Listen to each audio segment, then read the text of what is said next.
Good evening, all, and welcome to the third session of the workshop series, The Power of Pause, Understanding and Thriving Through Perimenopause and Menopause. My name is Kavya Tyagi, and I'm part of the public health chapter of Sahas Youth. I'm coordinating this workshop series as a part of my Girl Scout Gold Award. I would like to introduce my co-host, Dia, who is working behind the scenes today. Hi, everyone. I'm Dia. I'm a master's student and I'm interning with Sahas. The Power of Pause is a series hosted by Sahas for Cause, a nonprofit organization committed to educating, empowering, and supporting South Asian immigrants as they navigate life in the United States in partnership with Girl Scouts, a youth organization for girls in the U.S. to build courage, confidence, and character. Sahas offers culturally centered programs, wellness support, and resource navigation to help individuals overcome challenges and improve their overall well-being. This series is a part of the Family and Women Wellness Initiative. I urge you to visit sahasforcause.org for more information on our initiatives and programs. Now we will be announcing our raffle winner from Session 2. Please congratulate Archana Venkantraman. We will be putting the link for this session's post-test near the end of the hour. Join us in this empowering series to understand your changing body, gain practical tools for everyday well-being, and break the cultural silence around menopause. As a disclaimer, this menopause workshop is organized and hosted with the aim of providing general education and awareness on menopause and related health topics. The information shared during this workshop, including presentations by guest speakers and physicians, is intended for informational and educational purposes only. The content provided should not be considered medical advice, diagnosis, or treatment. Participants are encouraged to consult their own qualified healthcare providers regarding any medical concerns or decisions related to their individual health. The topic for our first session today is exercise. Please welcome our speaker today, Tejal Modi. Tejal Modi is a practitioner of yoga for over 20 years. She currently teaches at the University Synagogue to seniors and people with Alzheimer's, in addition to private sessions with her clients. Please note that mics should be muted throughout the duration of the webinar. During the last 15 minutes, we will have a Q&A and a post-test for participants to share their thoughts. As a reminder, those who complete the post-test will be entered into a raffle to win a $30 gift card. Without further delay, let's welcome Tejal Modi. Thank you, Kavya. Thank you, Dia, and the whole Sahas team. It's wonderful. Thanks, everyone who has joined in this Friday evening.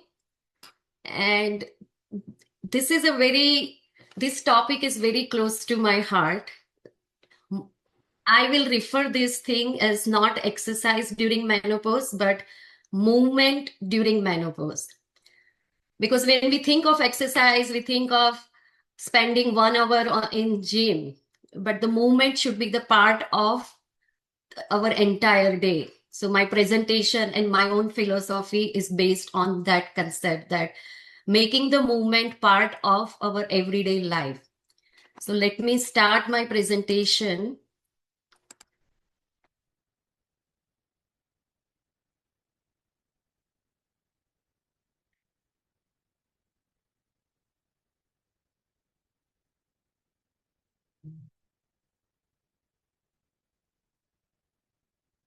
The menopause it's like a journey. For some of us, it can be a longer journey. Some of us, it can be a shorter journey, but nonetheless, it is a really significant time of woman's life. So let's start with us. If you can take just a moment and write in the chat what phase of menopause you are, whether it's a perimenopause, menopause, or postmenopause. Means it's been years since you have your last period, and one word to describe how you are feeling. Anything, just one word. Maybe you are feeling like crazy, tired, fatigue, everything is okay. So please put that answers in the chat. And as I said, the menopause is a natural transition. Every woman goes through this one. It is not a disease. It is not a failure of your body. It is just the way our biology is. Mother Nature likes to keep things interesting for us, so she changes all this hormone, and it is just a part of our biology. For me personally, when I started my perimenopause, I started hiking.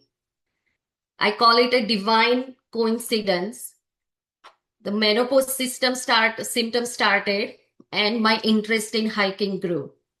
So I tell people that I dealt with menopause with mountains. Most of my hiking, like everything happened after I entered the phase of menopause or perimenopause, and it really shifted my focus. Instead of focusing on what is going on with my body, I was focusing more on how to make my body ready for the next hike. And that really helped me. And I will share what helped me to make my body more stronger during those very challenging years of transition. One thing is why this matters, the talk about menopause, especially in our Indian culture. Yes, it is a natural, but natural doesn't mean that it is simple or it's easy. Like childbirth is natural, but we all know it's so painful. It is not openly discussed. Menstruation, marriage, motherhood, and menopause. Those four are like a major things in our woman's life. We all talk so much about marriage and motherhood, but very less on menstruation and even lesser about menopause. We talk more about maybe movies or mother-in-laws more than the menopause. And we don't realize that marriage and motherhood, for some women, they either by choice or with some reason, they may not go through marriage or motherhood, but every woman goes through menopause. So that should be discussed more than those things. It is, as I said, it's not very discussed, so people are not aware, and sometimes women think that it is only her who is going through these symptoms.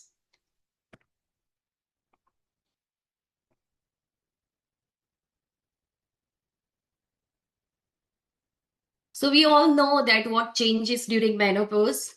These are just some of the symptoms. There may be more. It's a really significant hormonal changes. Our joint gets stiff, metabolism slows down, sleep changes. Insomnia is one of the very common symptom of menopause. Mood shifts, brain fog. It's like your entire body is going through some type of transformation.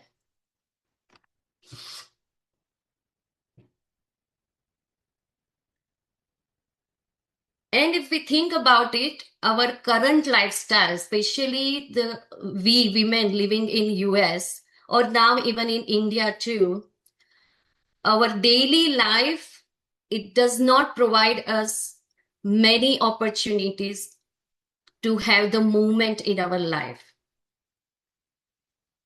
Most of our time, whether it is for work, even for entertainment, communication, it's being spent morally sedentary. If you compare our life with maybe the life of a woman just 50 years back, it is really different. Maybe our grandmother and mother, they were more, the movement was the part of their life. They were sitting down cross-legged on the floor. They were carrying heavy weights. They were walking most of the time. Less machines, and most of the work was done by their own hands.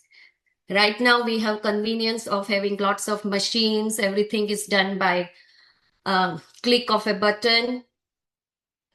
And this convenience is coming at the cost of our health.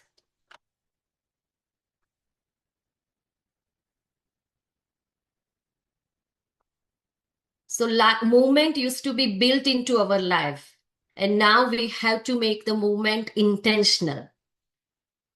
And this movement is really important. All those symptoms about the menopause, joint stiffness, brain fog, metabolism slowing down, all these things, yes, there may be some pharmaceutical intervention needed, but it is a natural phenomena, menopause, and there are natural tools available. And one of the natural tool is keep your body moving.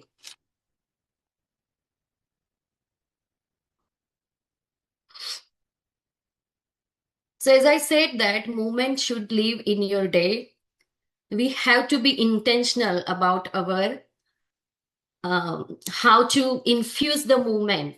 So when I have my private client, I tell them that just spending 1 hour a day in the gym or even on yoga mat will really not help you if you are not consciously making the movement part of your day. Our body is designed to have the constant stream of movement. We do exercise for 1 hour, and for the next 10 hours we sit down and hardly move, and that is not going to work. Our biology is not built up that way. Our movement is like a nourishment. It's not a punishment, it's a nourishment. When we think about movement as a nourishment, it changes your focus. Instead of you forcing yourself or going to the gym somehow and doing the cardio or HIIT workout, you make the movement integral part of life.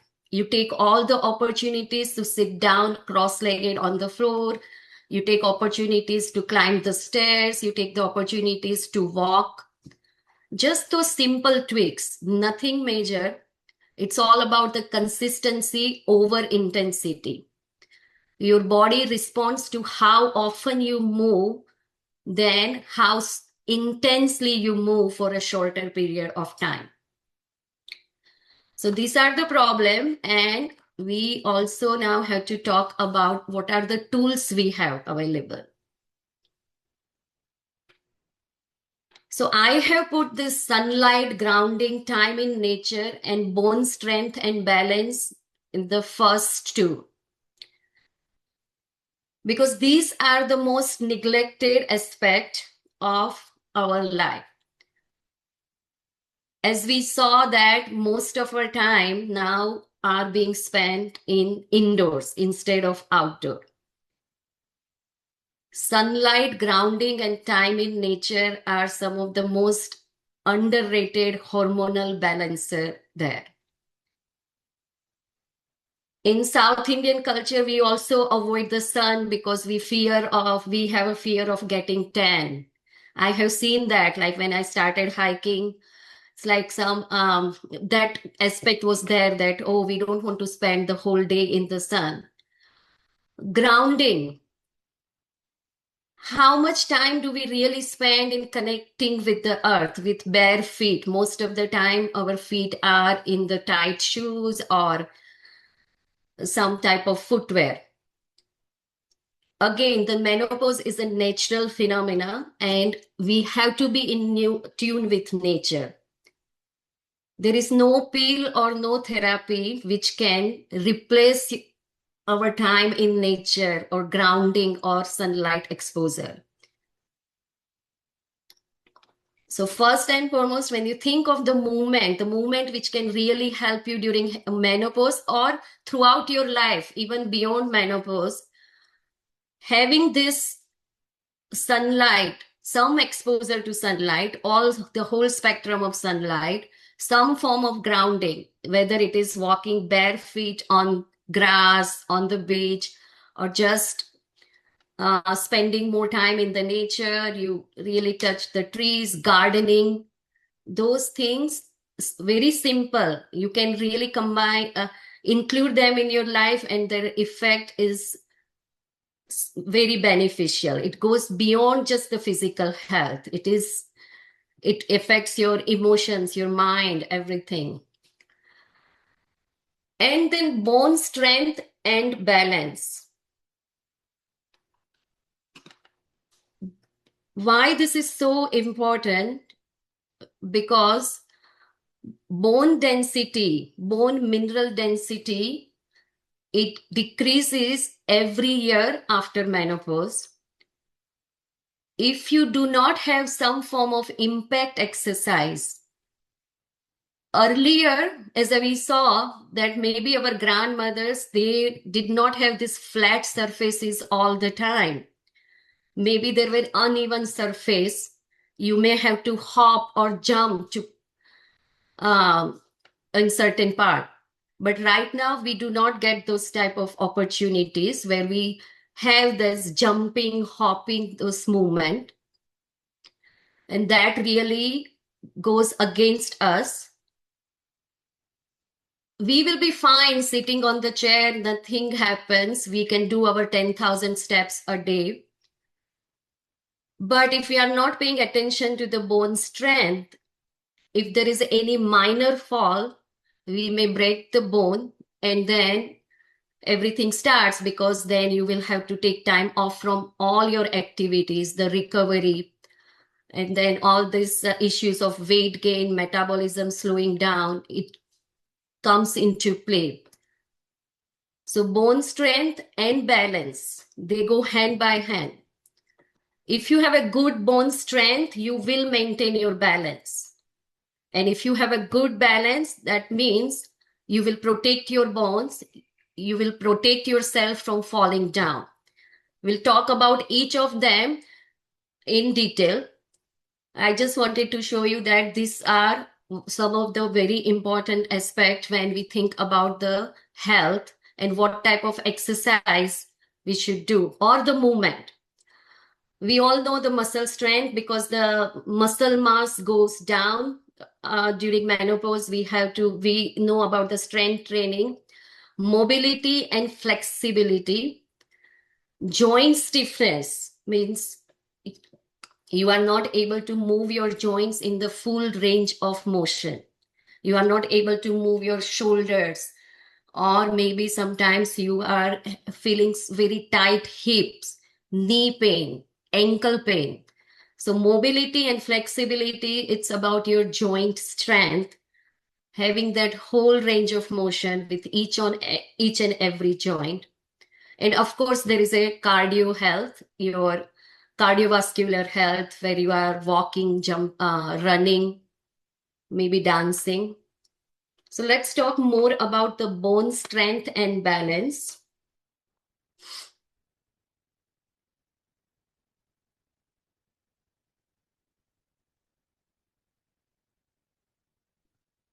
So to make our bones strong, 3 things are needed: impact, resistance, and gravity. One of the I have tried, and then I have also told some of my students that jumping can be anything, whether you take the jump rope and do 10 minutes of jump, or box jump, hopping. Jump rope is such a versatile exercise.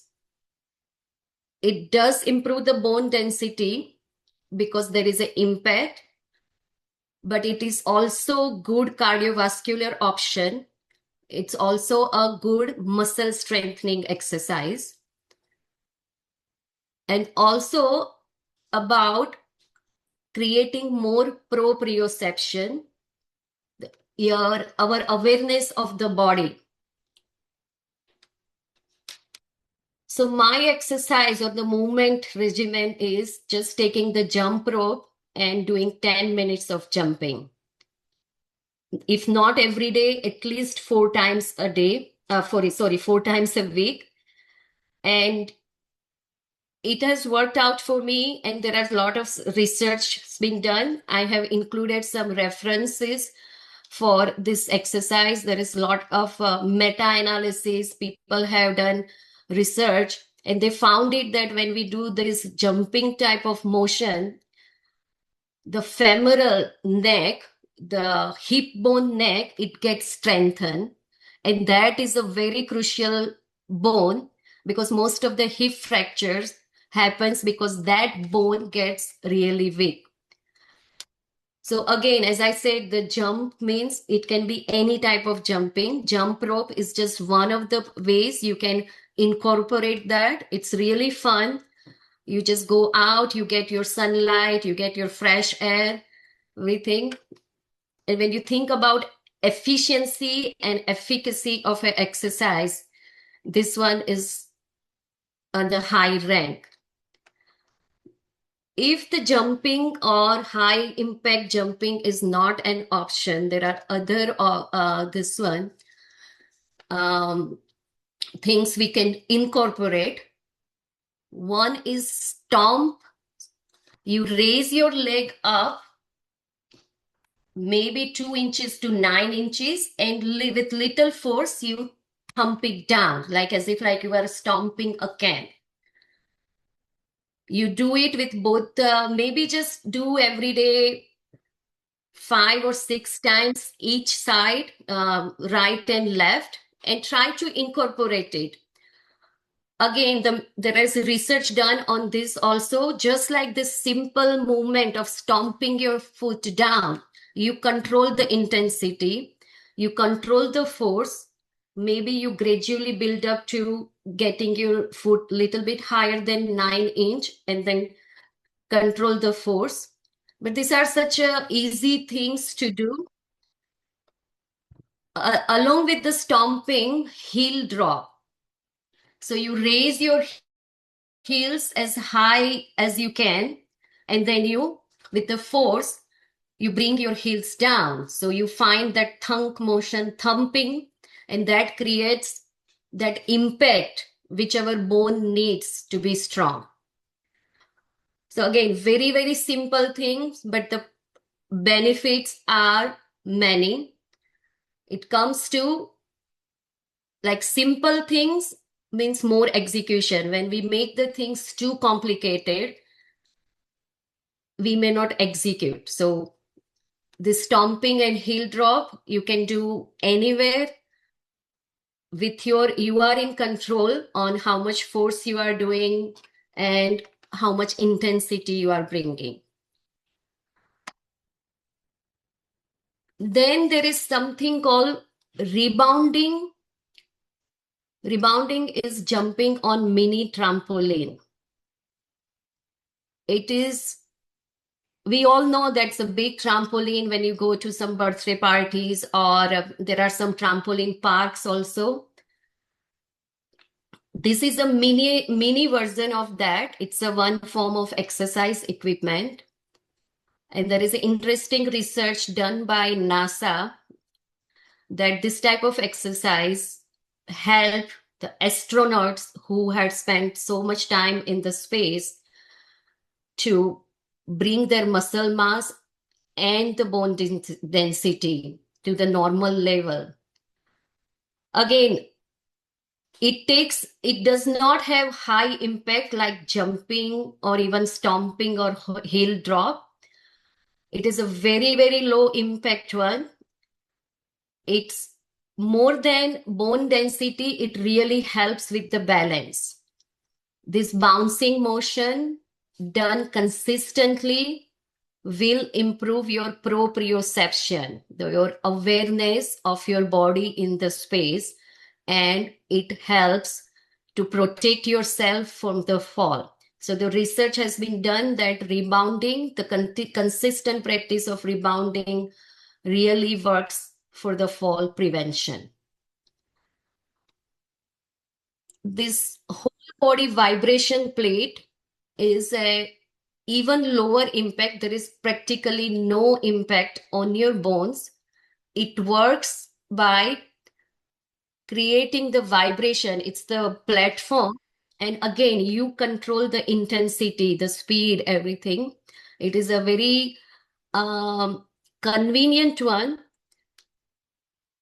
If you already have osteoporosis or osteopenia, some of the physical therapy institute, they will ask you to spend some time in this whole body vibration plate. That one also showed that it preserves the bone mass you already have. Maybe it will take longer time if you want to create a new bone density, but if you want to preserve that, the consistent use of whole body vibration has shown some type of improvement. And of course, there is a yoga.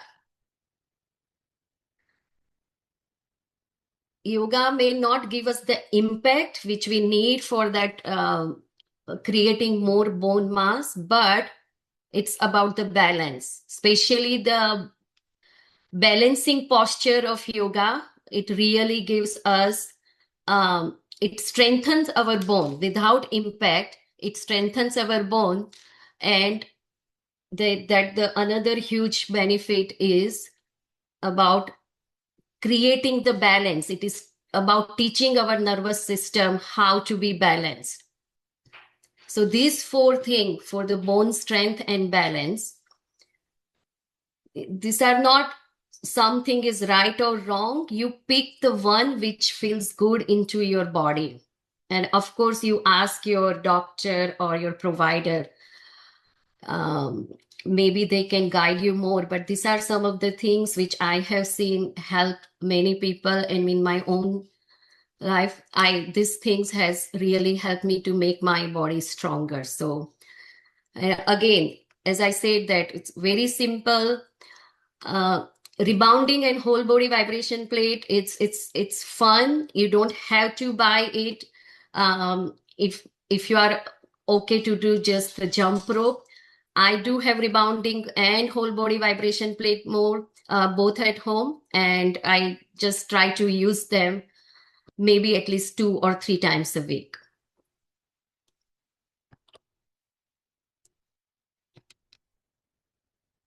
Muscle strength. We know that our muscle mass goes down, the tone of our muscle, we lose the muscle tone. Again, it's all this not just because of menopause, but because the aging also. With the age, that body's ability to maintain the tone of the muscle, the elasticity of the muscle goes down. And again, that our sedentary lifestyle we all have, it does not help that either. And when it comes to the primal human movement, there are these 4 basic movement. Squatting down. Squatting down, squat is actually a very natural resting pose. In some tribes, people squat down. Even in our Indian culture, if you remember, there was we used to squat, and lot of research are now being done that doing that whole body squat where you go all the way down instead of just stopping at halfway, it really helps with building the largest muscle of your body, which are your gluteus and your quadriceps.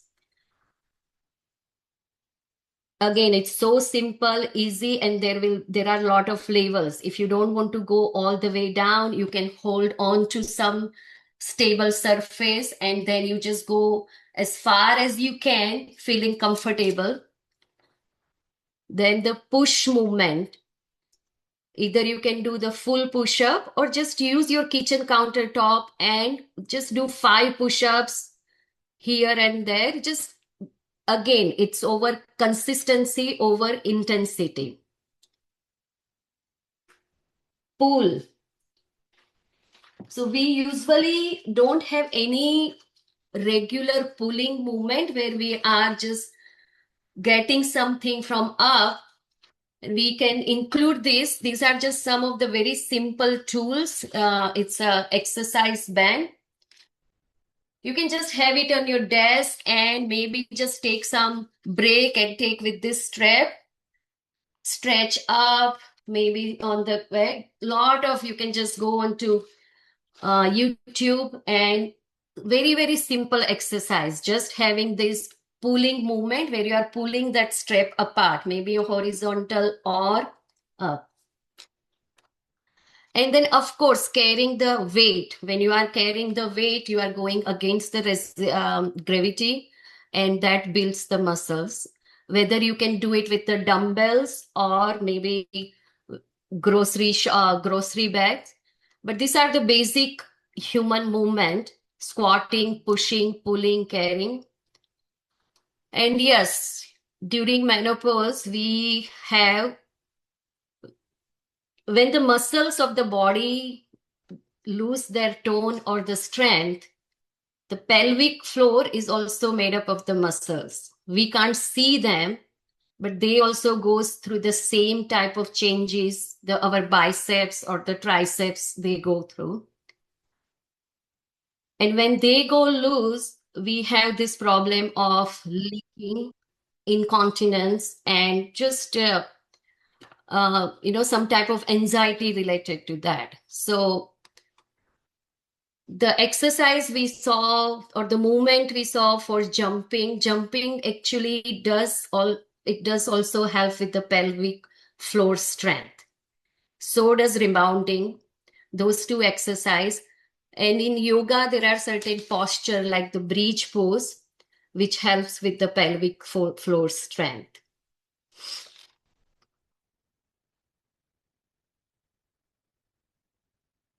And now we all know about this cardio, and cardio walking. Walking is one of the best, very accessible exercise. And we just have to be very intelligent about infusing this walking in our daily life as much as we can. Climbing stairs is also a good form of cardio. Hiking, which is one of my favorite exercise, and when you go for hike, it is not only just cardio, it's a bone strengthening, muscle building. You are not walking on an even surface. You sometimes have to jump a little bit. You have to carry a heavy backpack. So it's like all over whole body exercise. And of course, dance. The Bollywood dance, Garba, this all thing is it's a good movement. It's not just not the things you do in a gym is considered as exercise. It's as I said, it should be a movement, and any movement which you enjoy, whether it's a dancing or walking with friends, hiking, climbing stairs, that all counts towards your physical health.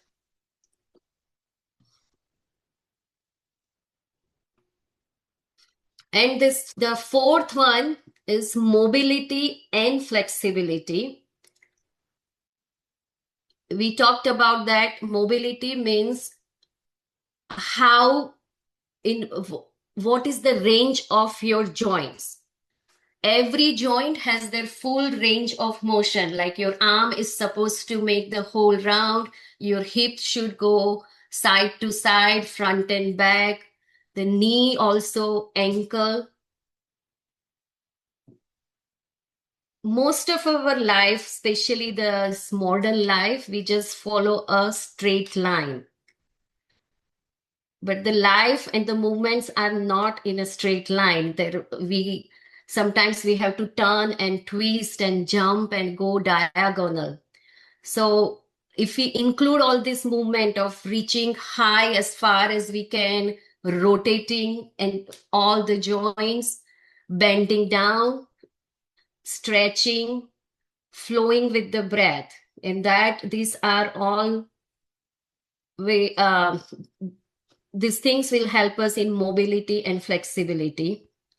Again, I'm just separating here, but main idea or main message is this, that try to include this type of activity in your daily life. If you really prefer to go to gym for 1 hour and do the exercise, that is fine. There is nothing wrong with it. But as I said, that Our body is designed for a constant movement. Just like we are breathing, we need the food at a regular time, we need to drink water. Our muscles need movement. Our joint also needs movement. This is the way I have incorporated by just infusing my day with the movement throughout the day. And again, when we think about movement, we should not think of movement which gives us only the physical benefit, like maybe slimmer body or toned arms. Lot of other activities, if you do without that intention, just like laughing with friends, playing games with loved ones, or just enjoying your time, this all, it's not maybe a physical movement, but it moves your emotion, it moves your heart. We are not just the body, right? We are mind and heart, everything. So when you think about just exercise, it is very, very limited concept. But when you think about movement, it encompasses everything, your mind, heart, body. And these things are so important. Actually, I do all this exercise because I want to do this thing as long as I can, laughing with loved one or just playing without having any sort of maybe I will get better physically, just for the pleasure of playing. And again, challenging yourself in a small way. Maybe it is learning new things, reading a new book, or anything. It's about moving your mind also. The most important organ of your body is your mind. So when you do all this exercise, or not exercise, all this thing, it is moving your mind. And that is also very important. So I like to think this challenge as playing a game of chess with Mother Nature. I love to play chess, so I'm like trying to give that analogy. And as I said at the starting, that Mother Nature likes to keep things interesting. She will take away certain things, but at the same time, there are a lot of tools she only provides. So we just have to become very strategic about this time of our life. Yes, our hormone have changed. There is nothing you can do about it, but there are certain things which you can use, you can implement, which really gives you maybe make you even more stronger. So, and if you are playing chess, you know that in the start of the game, maybe it's okay to lose some of your pieces, but when it goes to a mid game, you become really, really careful about each and every step. So consider this as a mid game of your life and being very, very careful about your next step. See what is coming from the other side and then change your strategy. Make it fun, make it interesting, and then keep moving. So that was from me. I thank you so much for your time. And if you have any question, yes, we can start our question and answer. But again, thanks everyone. Thank you, Tejalanti. That was so informative. We will open up the chat for any questions. So if you have any questions about exercise or yoga, please put some in the chat so we can ask Tejalanti. So some questions that we had on the pretest are, what are some best exercises for perimenopausal women in yoga and meditation for women to stay in good health? Can you repeat the question? You said what are the best Best pos- yoga and meditation exercises for perimenopausal women. So in yoga, as I said, that yoga actually it's more about the mind. It brings that calmness, and during perimenopause, we do get a lot of anxiety, maybe not feeling good about certain things. So first and foremost, it brings that mind into the body. The postures are any type of posture where you are balancing. It is good. Balancing postures are good. And in meditation, I also am a huge believer in the breathing exercise. Kapalbhati, Anulom Vilom, and Bhamri Pranayama. As I said, that the mind is a very important part of our life, and this breathing exercise, what it does, it brings our mind in that calm state, and that really helps. It just takes care of that anxiety and also that brain fog part, so we can see the things clearly, and that's a huge benefit of that. Thank you so much, Tejalanti. We have another question. Does intense workout help or harm a perimenopausal woman?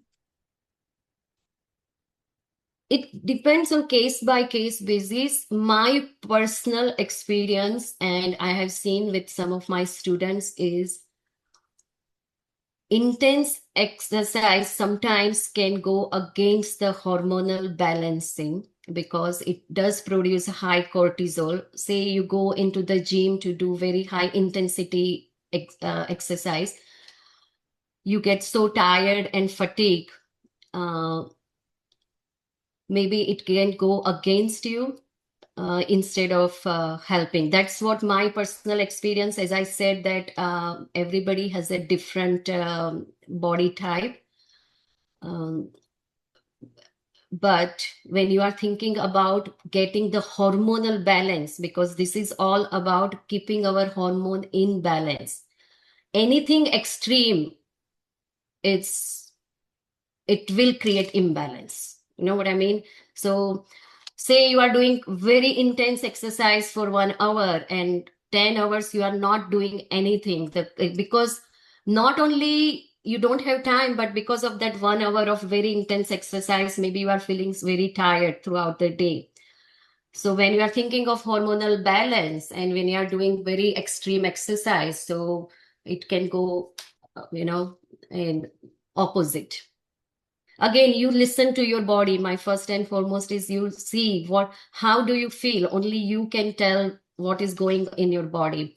For some women, it may be a good thing, like they really like that high endorphin when they do high intensity exercise. So you have to see, but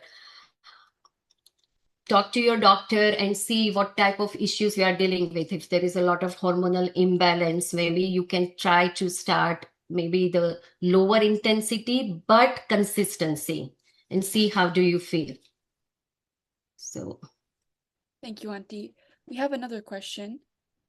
I am not convinced or motivated to do strength training. What should I do? So when you think of strength training, if you're thinking only going to the gym and lifting machine or lifting weight or doing machines, that's not just the one form of, that's not the only type of strength training.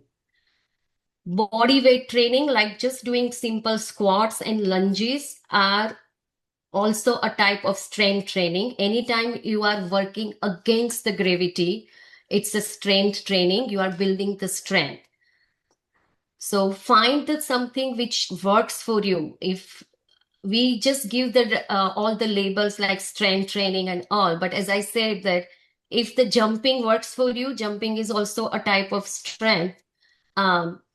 And there are a lot of these tools available. You don't have to. There are so many variation of this type of strength. You can have very easy strength and sometimes very harder one. So you can change the intensity.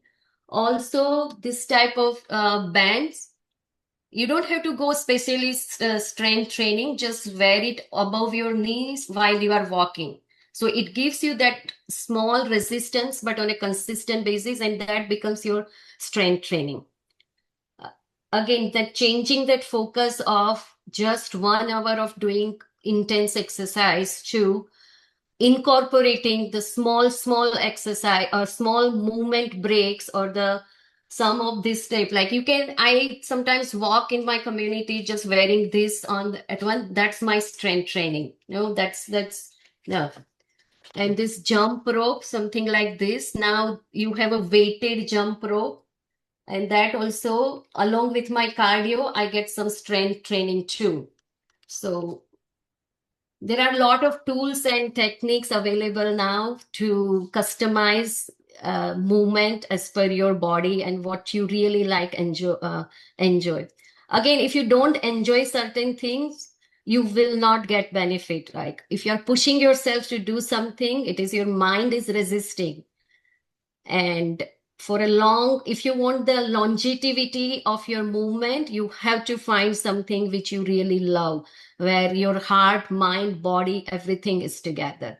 Say, for example, I find that hiking is that activity where I am physically happy, mentally, emotionally happy. So that is the thing.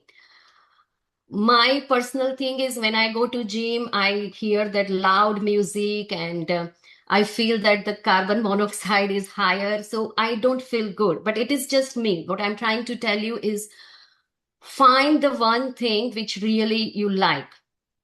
Not only don't consider it as oh, I want to go to gym and build the biceps and triceps. Yes, for the short time it may work, but we are talking about the lifetime, right? It's the longevity of your routine. You want to enjoy the things you need to do and you want to do for as long as you can. It's not about just your body. You want to show up your body as a bikini ready. Like, I don't want to be. I do, even after this exercise, is sometimes I do have belly because it is what my biology is. So my focus is not how my body is looking, but my focus is mainly on what I'm feeling from inside. If I'm feeling strong enough, that's okay. If I'm still having little bit more belly or maybe my arms are not very skinny. Thank you, Tejalanti. That was very insightful. We have another question. What are your thoughts about weight training? Because there's a lot said around that. What is your opinions about weight training for perimenopausal women? So weight training means like you are taking dumbbells or barbells and all. Right. As I said, yes, if it is working out for you, that is also one of the many modalities of incorporating the resistance training, plyometrics, jumping, strength training, body weight training. If you really like doing the dumbbell sets and follow certain type of exercise, that's completely fine. There is nothing wrong in it if you are doing it mindfully under the close supervision, or you understand what is happening when you are doing this. Correct form and alignment in the weight training, it's very important to have that correct alignment and the form. You don't slouch while lifting heavy. You will create more problem than getting benefits. So if you really want to go to weight training, maybe just take a couple of classes from the personal trainer, understand the form. Just like in yoga also, we always tell that understand the correct alignment and the form, which are the huge part of any exercise, not just yoga, even for the weight training also. Once you understand the fundamentals of what is the correct form and alignment, then everything makes easier for you. And this should be your primary focus, because you want this movement to help your body to get strong, not to get hurt. There are so many, we see the incidents that people are getting hurt during even yoga or exercise, but that should not be the case. We are going to do, those should be the tools to make us stronger, not injured. And that's why listening to your body, whether it's anything you are doing, hiking, walking, dancing, just paying attention, being aware of what your body is going through, that's the main thing. Thank you so much, Tejalanti. This was Very informative. We really appreciate this from you. Please remember to fill out the survey to get a $30 gift card in the chat. It is a post-test and it will help Sahas gain more information about reviewing this session. Thank you so much, everyone, for joining. We will end the session. Thanks, everyone. If you have any question, maybe reach out. I have the email address here. And I'm just reading at the chat, perimenopause, fat, overwhelmed, tired all the time, doing okay. Very interesting. Thank Nice. you, everybody. We will send out Tejalanti's contact in a recap email so you can contact her and hopefully reach out to her for any questions that you may have. Okay. Thank you, everybody. Everyone, thank you.